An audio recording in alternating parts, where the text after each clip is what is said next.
Natupok ang isang electrical substation malapit sa London Heathrow Airport sa UK. Walang kuryente sa maraming bahay at establishmento.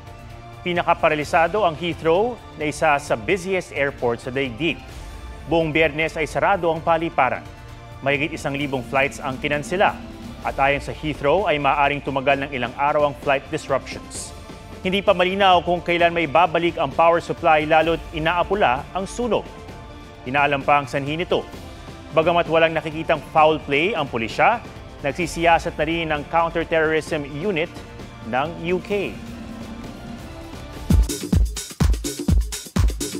K-pop group na New Jeans binawala ng korte sa Seoul, South Korea na magsagawa ng sariling mga aktibidad sa ilalim ng kanilang bagong pangalan na NJZ, gaya ng pagpirma ng advertising contracts matapos paburan ang injunction na inihain ng agency na Adore.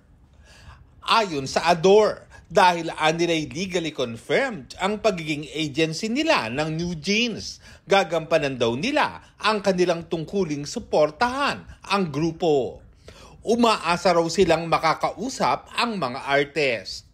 Iginagalang naman daw ng NJZ ang desisyon pero anila hindi isinaalang-alang ng korte ang kawalan na ng tiwala ng grupo sa Adore.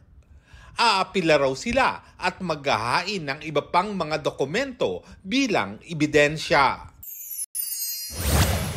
Kay actor at singer na si Choi Bo-min na nasa bansa ngayon, gustong makakolab ang ilang Pinoy artist gaya ni Sam Concepcion at Barbie Forteza. Marian Rivera ni-reveal sa isang interview na gusto pa ng isang baby ng mister niyang si Dingdong Dantes. Pero ayon daw kay Dong, hindi niya raw pinipilit si Marian.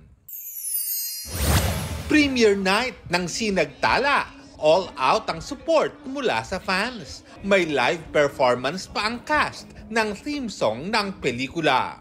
Lar Santiago nagbabalita para sa GMA Integrated News.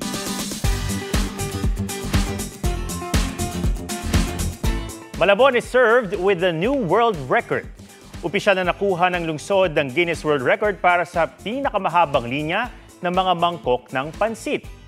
Tatak Malabon pa ang nakahain, Pansit Malabon.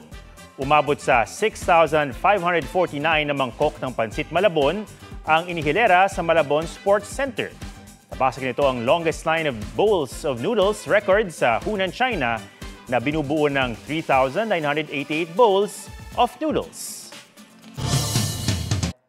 Huwag magpahuli sa mga balitang dapat niyong malaman. Mag-subscribe na sa GMA Integrated News sa YouTube.